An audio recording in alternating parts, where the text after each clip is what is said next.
Hey, before we start, have you grabbed my cheat sheet yet on how to decrease laundry overwhelm? Find out the strategies that other people are using, families with 3 or more kids. So head to 𝙤𝙤𝙀𝙤/laundry overwhelm, all one word, and find out which strategy works best for you and your family to help decrease laundry overwhelm. Hey there, welcome back to another episode of Parenting Guide Organizing Habits Made Easy podcast. I'm so glad to have you back here again because I've got a great episode planned for you today. And I can't wait to share with you the 9 ways to get your kids to help with chores. So let's get started.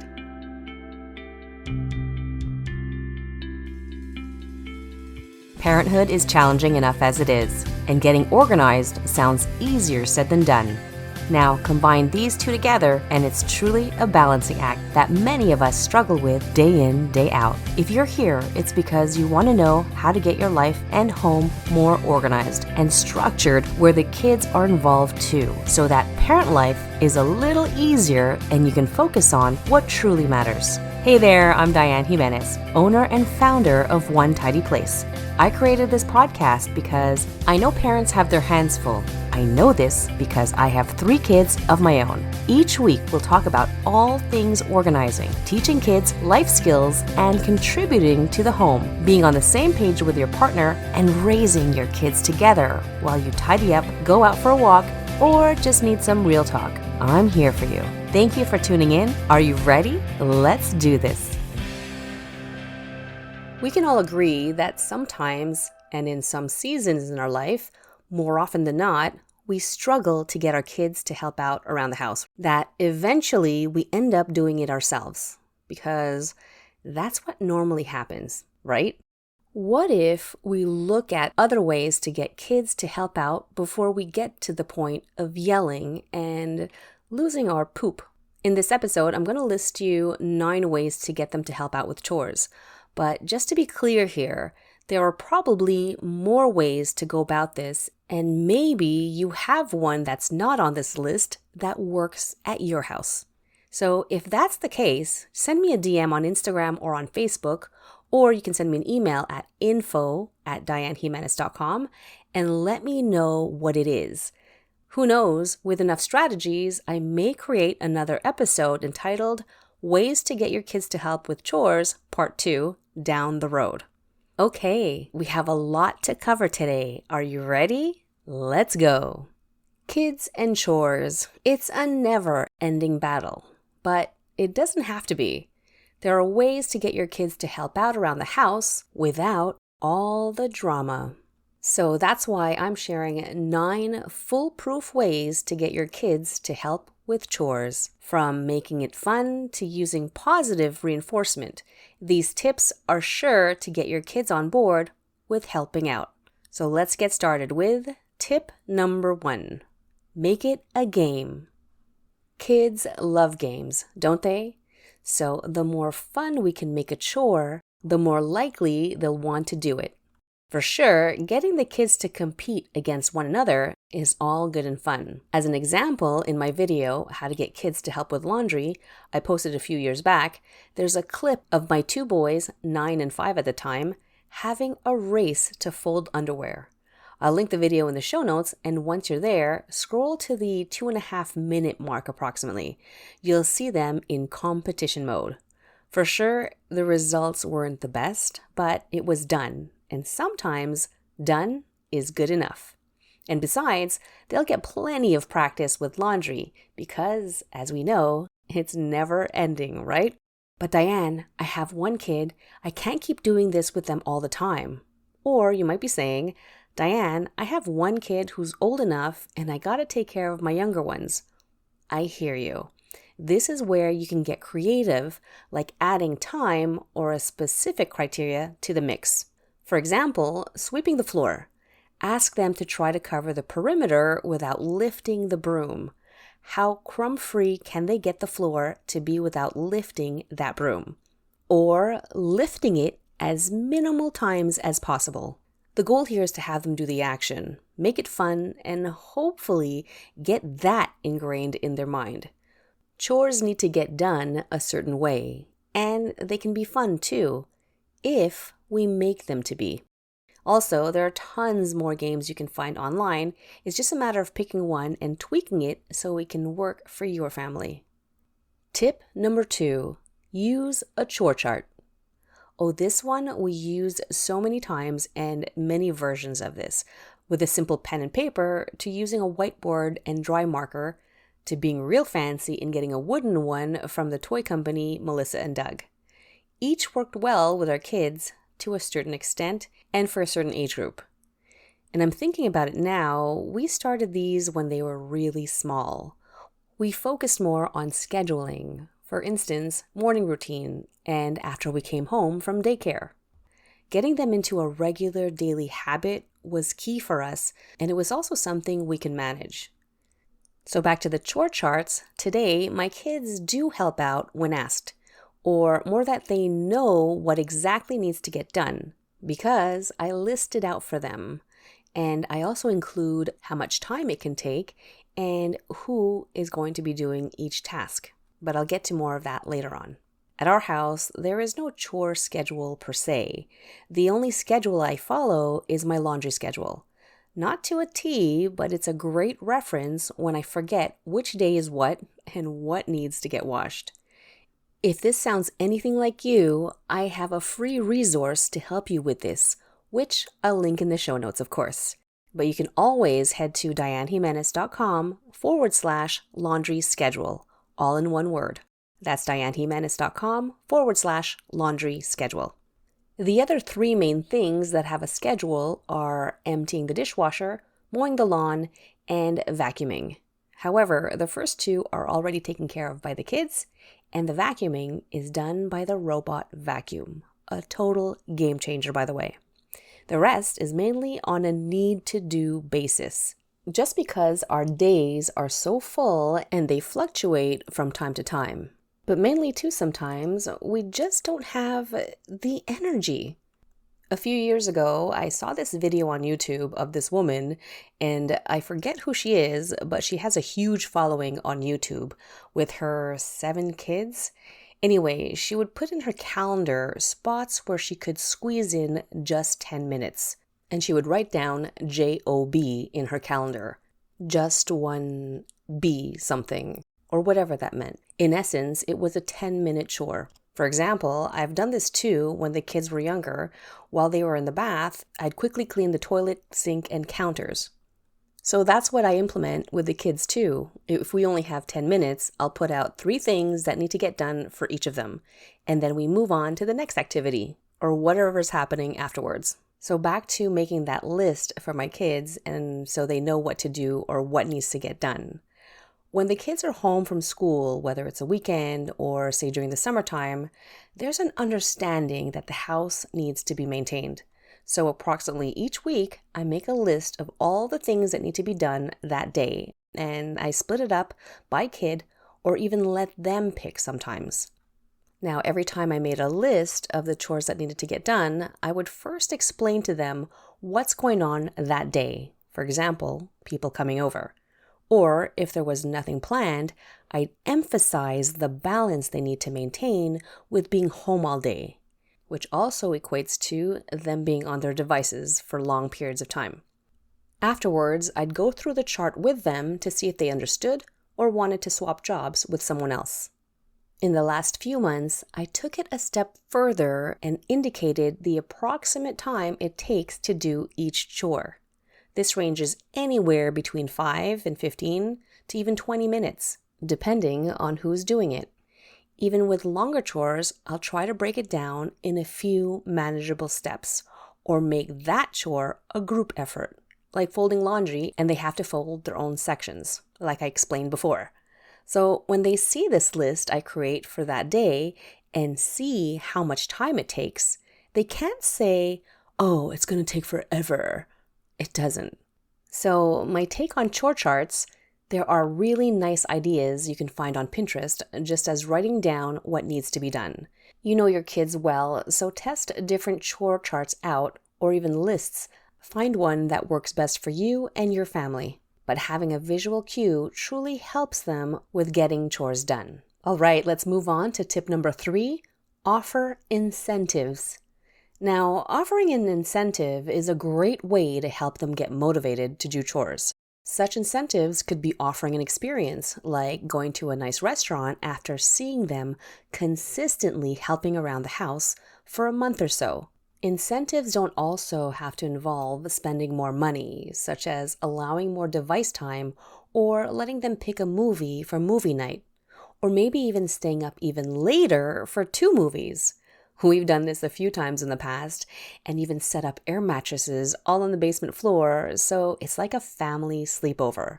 The kids really loved that.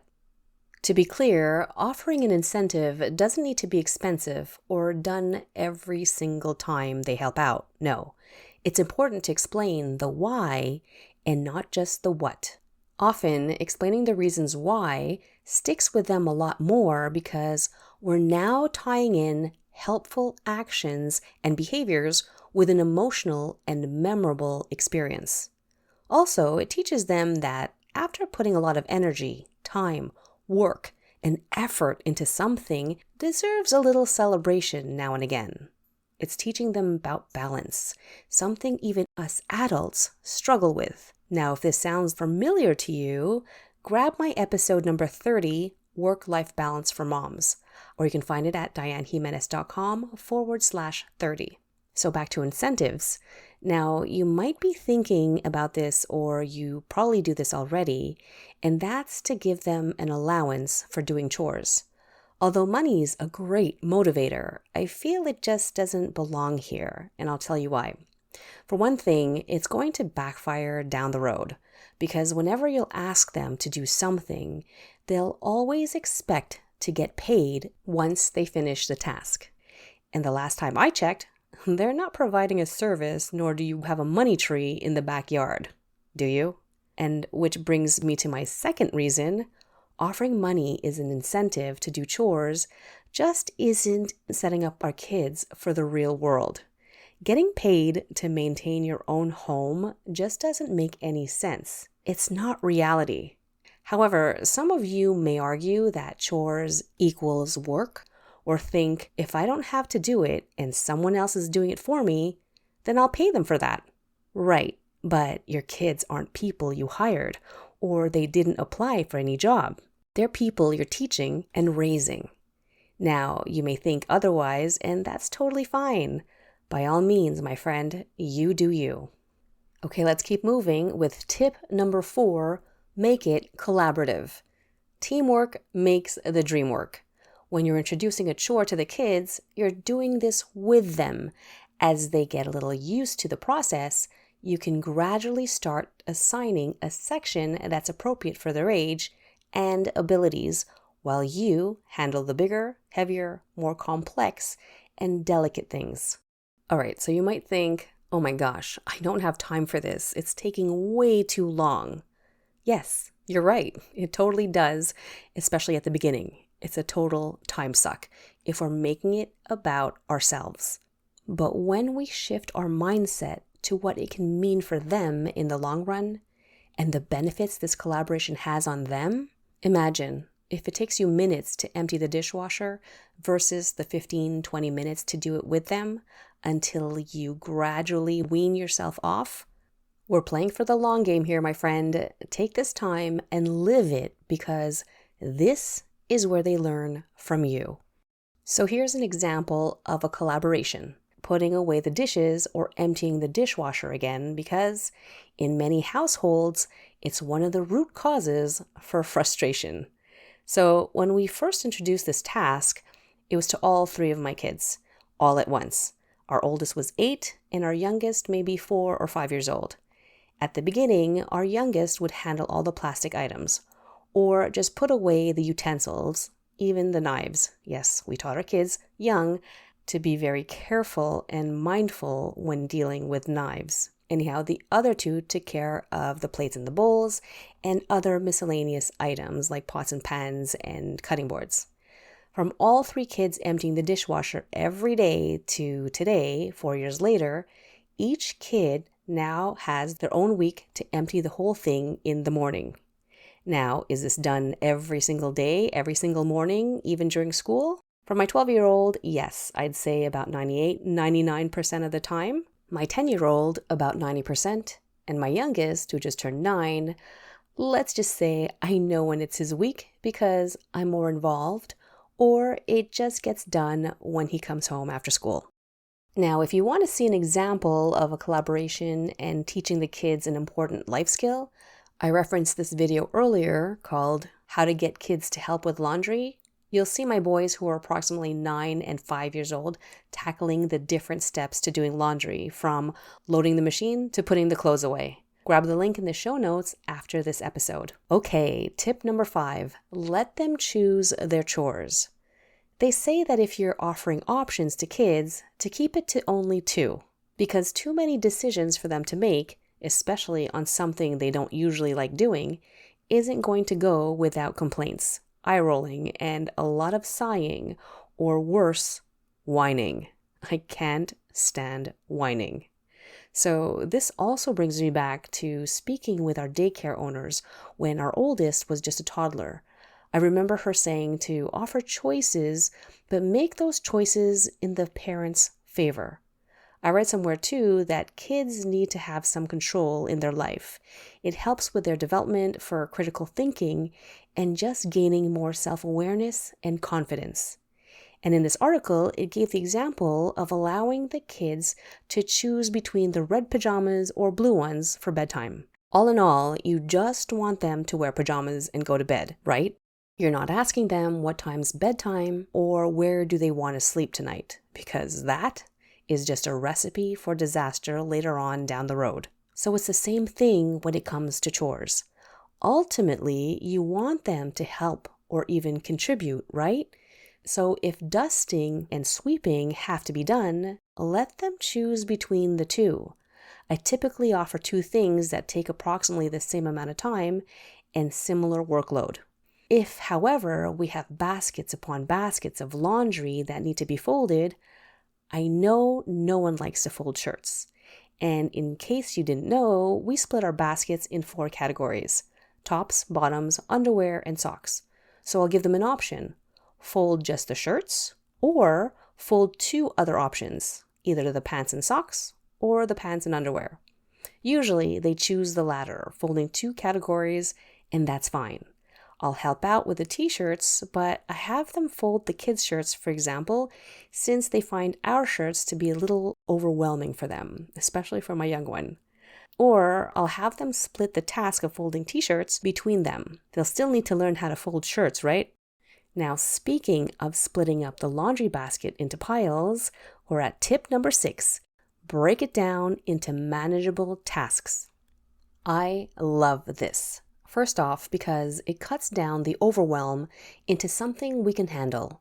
Second, if we do a complex task and it's never done quite right, or it keeps failing, then it gives us the opportunity to find out why and where we can fix it.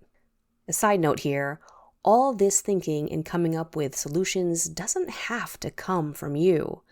I know you have the answers and a plan, but getting their thoughts on how to solve a dilemma is such a great way to get our kids thinking on the spot and getting them talking too. If you struggle with a preteen giving you one-word answers, give them the platform for problem solving. See how you both can come up with a solution together. You learn so much from them this way, and I just love it. All right, so back to breaking things down into manageable tasks. My next example has nothing to do with chores, but I hope it illustrates things a little better. Take a knotted necklace, for example. If you've ever put a delicate chain in your purse or have worn more than one necklace once, you'll know what I mean.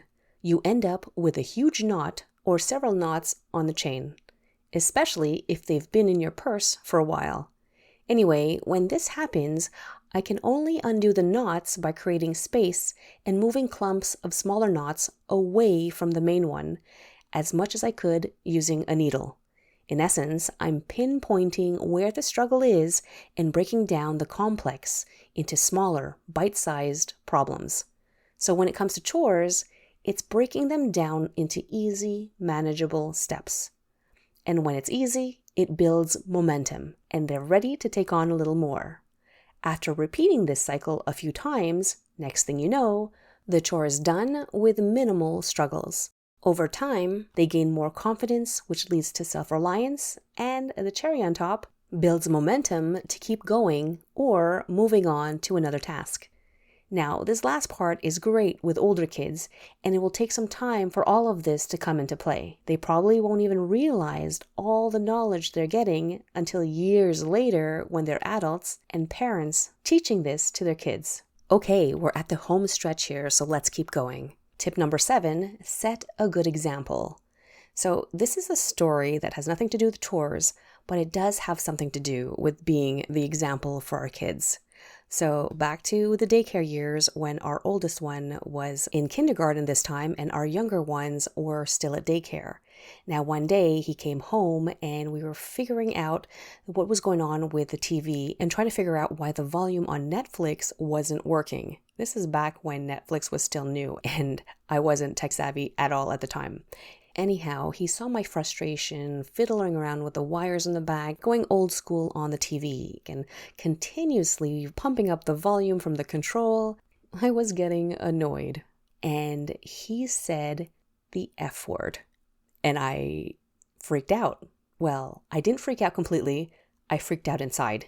And I didn't say anything to him. I just kept pretending to fiddle around with the wires, and thank goodness I wasn't facing him because my face was completely confused, surprised, and shocked all at the same time. So then I continued and said, "Oh, that's a new word. Where did you hear that from? What's that about?" And he simply said, without skipping a beat, "You say this when you're mad, or you say this when you're upset." And as a mom to a kid that just started elementary school, I was kind of freaked out and I wondered where he learned this. Anyhow, later on that day, I had to pick up my younger ones at daycare. And as always, if I had any questions about raising kids, I went to my daycare owners. I asked them, "Hey, my kid learned a very colorful language and said it today and knew exactly when to apply it." And she gave the example of how her sister would always complain that her older son was always walking around in boxer shorts around the house. And it would drive her sister nuts because he was always half naked and it didn't matter who was at home. And when she would show up at the house, she'd say, "Well, of course your son is in boxer shorts all the time. Look at his dad." There he was, sitting in the back room in his boxer shorts. So all this to say is, and she was trying to be really nice to me and saying, maybe you shouldn't be saying those things at home. Now, we don't speak like that at home at all, but yeah, they tends to slip from time to time, especially when we're frustrated, and especially in those days. I know it was just being tired. It was feeling like you're all over the place and scattered and trying to do everything and being a good mom and being frustrated too. So yeah, it might have slipped a couple of times under our breath, and that's where he learned it. Another example is I was with a client a few months ago and I went back to see how everything was going and to continue our sessions. And I noticed a lot of the things that we had put away and organized, it was back to kind of like everything in disarray. And a lot of the things weren't just the kids' things, but they were the other parents' things too. So I kind of gently questioned about the system that we're using. Is it working? Is it not? And she basically said that, yeah, her partner basically just throws everything on the floor. And then she also noted too that now that her kids are seeing the differences that we're making, their older child mentioned that why do they have to put things away if their other parent wasn't? So it just goes to show that kids really do pay close attention to what we say and do. So my friend, if we can, set a good example and let's try to keep those colorful words to a minimal, okay? Let's keep going. Tip number 8, be consistent. Now, I know being consistent can be a pain in the butt. Sometimes I think you need a bit of stubbornness about it to be successful. It's kind of like having a no excuse kind of attitude, such as preparing your workout clothes and putting it in your gym bag and placing this with your workout shoes in front of the door at night. It's a huge nudge to stay on track with living a healthier lifestyle. So what can we do as parents to get our kids to help with chores more consistently. I believe setting specific criteria and expectations help a lot, not to mention tons of repetition. But let's not pull all that blame on us parents. The kids too play a huge part here. Their maturity level, understanding of the bigger picture, and overall mood can offset a chore being done properly or at all. So let's cut ourselves some slack, okay? Now back to the cues, because I'm not a fan of repeating, even though I know very well it's part of parenthood. I do place cue cards in certain areas. If you listen to podcast number 10, 3 tips to making bathroom cleaning so easy the kids will want to do it, I show you where I strategically place things to help encourage my kids to help clean the bathroom. I also have a video that I posted a couple of years ago, video number 28, 3 tips to establish now to avoid losing your poop later on. You can catch it at dianejimenez.com/video 28. I talk about time management and placing cues for my kids to help them get ready for school in the morning. And don't worry, I'll link both of these in today's show notes. And I hope these spark some ideas and inspiration for you. So back to being consistent about chores is tough already for adults. No doubt, teaching it to our kids can be a challenge, especially if we're not leading the pack. So I encourage you to have a conversation, or even a few, and I'll explain why in a bit, with your spouse and or your kids about the benefits and goal for helping out around the house and making this a team effort. Because when they start seeing things from your perspective and the grand scheme of things, it'll get them thinking, and sometimes it's not one conversation that will start the spark, but several over the years. Like I said before, consistency is a pain in the butt, but things won't get going and continue to roll without it. You also need patience. Which brings me to number 9 of 9 ways to get your kids to help with chores. Our final tip today is be patient. One of my mentors says, there's nothing wrong with B+ work. And I'll even add to that, oftentimes, good enough is good enough. Not everything will be done properly, especially when it's something new. If your kids are still young, or maybe even just need more time, that's okay. They'll get the hang of it eventually with your guidance and support. Getting the tasks done right takes a lot of time. Plus, no one does things exactly like you, and no one ever will. Think about it. Our own parents who did things perfectly or imperfectly in our eyes, can we do it exactly the same way, or do we have our own quote-unquote version of it? I believe there's no one solution to things, especially with chores, as long as they're getting done. If there's a list of things to do, keep it simple. Start with one thing and grow from there. Then adding a chore after you've observed their understanding of how to do the task properly and to their level. Adding age-appropriate chores gradually teaches them that it takes time and patience to do things properly. Also, not piling too many things on their plate is a good habit to start practicing at a young age. Because, do you see where this can benefit them in the future? If you're anything like me and many parents out there who sometimes bite more than they can chew, we can break the cycle with our kids, and we can all learn a thing or two about limits and boundaries. Patience, my friend, you and I are building a stronger future. Now here's a bonus tip. Later on in the day, at bedtime, or even the next day, don't forget to acknowledge their time, effort, and work. I don't always say good job.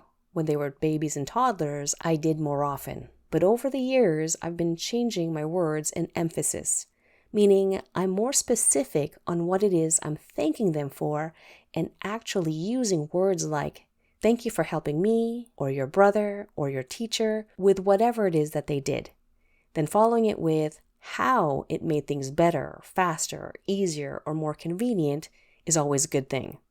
This not only boosts their confidence and builds self-awareness, but it can also set in their mind that contributing to something bigger than just them will make an impact and a difference in people's lives.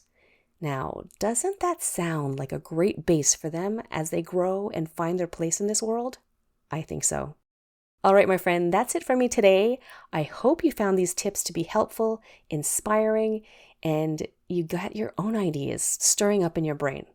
Or maybe got to switch your mindset a little and see things in a new light, or take a step back to readjust your message to the kids. Either way, I truly hope at least one tip helps you in your parenting and organizing journey.